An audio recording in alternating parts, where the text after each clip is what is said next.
adalah suatu sistem yang digunakan untuk memberikan proteksi atau perlindungan pada suatu jaringan agar terhindar dari berbagai ancaman luar yang mampu merusak jaringan. Tujuan dari dilakukannya sistem keamanan jaringan komputer adalah untuk antisipasi dari ancaman dalam bentuk fisik maupun logik, baik secara langsung atau tidak langsung, yang mengganggu sistem keamanan jaringan. Prinsip keamanan jaringan: yang pertama, kerahasiaan; yang kedua, integritas atau integrity; yang ketiga, ketersediaan atau availability; yang keempat, authentication; yang kelima, access control; yang keenam, non-repudiation. Dasar-dasar keamanan jaringan. 1. Availability atau ketersediaan. Hanya unsur tertentu saja yang mempunyai hak akses atau authorized diberi akses dapat tepat waktu dan tidak terkendala apapun. 2. Reliability atau kehandalan. Objek setiap orisinil atau tidak diragukan keasliannya dan tidak dimodifikasi dalam perjalanannya dari sumber menuju penerimanya. 3. Confidentiality atau kerahasiaan. Objek tidak diumbar atau dibocorkan kepada subjek yang tidak seharusnya berhak terhadap objek tersebut. Lazim disebut tidak authorized. Jenis gangguan pada keamanan jaringan. Yang pertama ada carding. Carding adalah pencurian data terhadap identitas perbankan seseorang. Misalnya pencurian nomor kartu kredit yang digunakan untuk bertransaksi online. Yang kedua ada phishing, pemalsuan terhadap data resmi. Yang ketiga ada deface, perubahan terhadap bentuk atau tampilan website. Dan yang terakhir ada hacking, perusakan terhadap infrastruktur jaringan komputer yang sudah ada. Serangan pada keamanan jaringan. Pada dasarnya, serangan terhadap suatu data dalam suatu jaringan menurut jenisnya dapat dikategorikan menjadi dua, yaitu satu, serangan pasif, merupakan serangan pada sistem autentikasi dengan hanya mengamati dan memonitor pengiriman informasi, ketujuan dan tidak bertujuan menyisipkan data pada aliran data tertentu. Yang kedua ada serangan aktif, merupakan serangan yang mencoba memodifikasi data, mencoba mendapatkan autentikasi atau mendapatkan autentikasi dengan mengirimkan paket data yang salah ke dalam data stream atau dengan memodifikasi paket yang melewati stream. Tipe serangan pada keamanan jaringan. 1.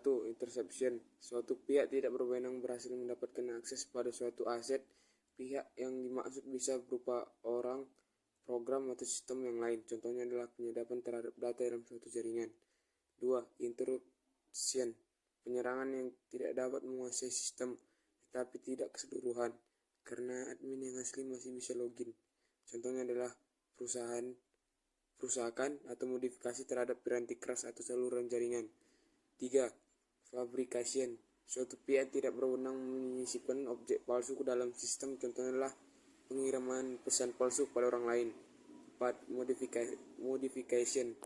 Penyerangan telah merusak sistem dan mengubah secara keseluruhan, contohnya adalah perubahan nilai pada file data, modifikasi program sehingga berjalan dengan tidak semestinya, dan modifikasi pesan yang sedang ditransmisikan dalam jaringan. Bentuk-bentuk ancaman keamanan jaringan sebagai berikut. Yang pertama, memaksa masuk dan kamus password. 2. DOS. 3. Spoofing. 4. Serangan man in the middle. 5. Spamming. 6. Sniffer. Dan 7. Denial of service adalah jenis serangan terhadap sebuah komputer atau server dengan cara menghabiskan sumber atau resource yang dimiliki oleh komputer tersebut sampai komputer tersebut tidak dapat menjalankan fungsinya dengan benar, atau bahkan membuat jaringan tidak dapat diakses, sehingga secara tidak langsung mencegah pengguna lain untuk memperoleh akses layanan dari komputer yang diserang tersebut. Jenis-jenis DOS antara lain sebagai berikut: Distribute Denial of Service, Distribute Relative Denial of Service, Scene Flood Attack, Smurf Attack, Ping of Death. Serangan aktif dan pasif. Serangan aktif yaitu serangan di mana penyerang mencoba mengubah informasi atau membuat pesan palsu. Penjagaan serangan ini cukup sulit karena berbagai potensi kerentanan fisik, jaringan, atau perangkat lunak. Jadi biasanya itu disebut dengan cracker. Cracker itu perusak gitu. Serangan aktif itu serangan yang akan terjadi gitu. Serangan yang dapat anggapannya serangan yang mematikan gitu.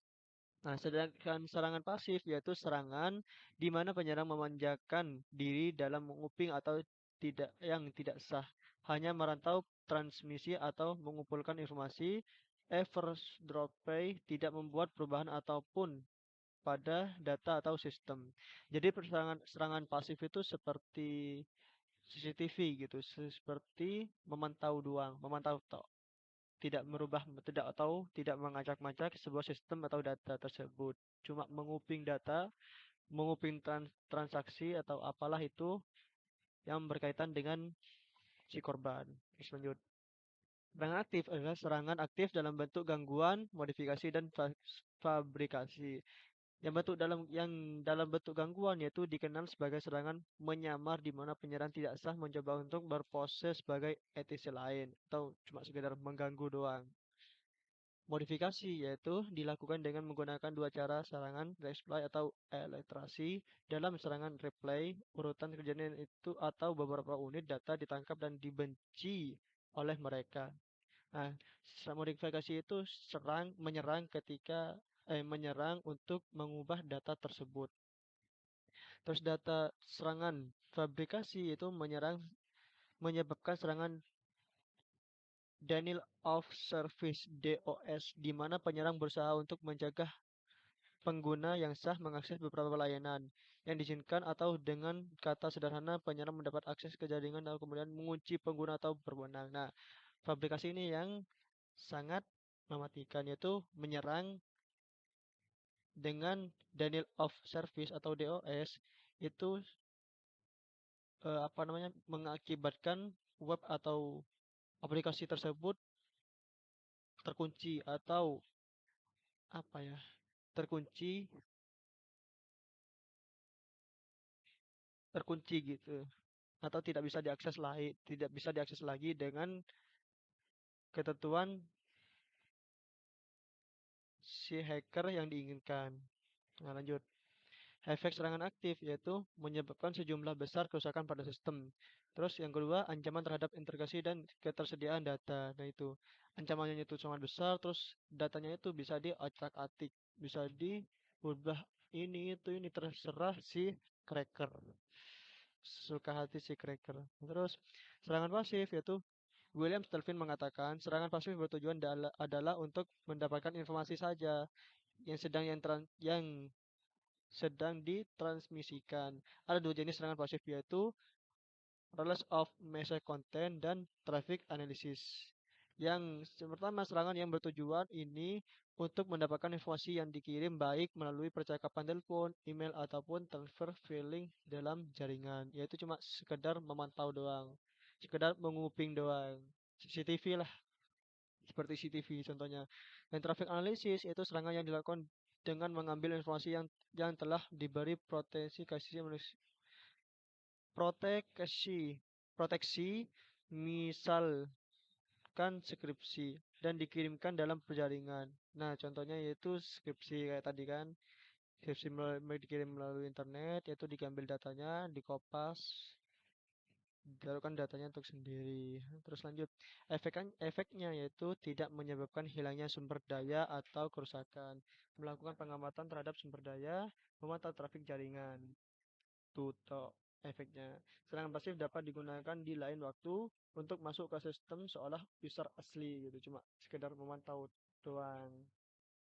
Nah, perbedaannya antara aktif dan pasif yaitu serangan aktif termasuk modifikasi pesan. Di sisi lain, dalam serangan pasif, penyerang tidak melakukan perubahan apapun pada informasi yang dicegat. Itu pertama. Yang kedua, serangan aktif menyebabkan sejumlah besar kerusakan pada sistem, sementara serangan pasif tidak menyebabkan kerusakan pada sumber daya sistem. Nah, itu yang kedua. Terus yang ketiga, serangan pasif dianggap sebagai ancaman terhadap kerahasiaan data. Sebaliknya, serangan aktif merupakan ancaman terhadap integrasi dan ketersediaan data. Terus yang nomor 4, entitas yang diserang mengetahui serangan. Jika terjadi serangan aktif, sebagai lawan, korban tidak menyadari serangan dalam serangan pasif. Terus yang kelima, serangan aktif dilakukan dengan mendapatkan kontrol fisik atas tautan komunikasi untuk menangkap dan memasuk transmisi. Sebaliknya, dalam serangan pasif, menyerang hanya perlu mengamati transmisi CCTV. Lanjut. Ya,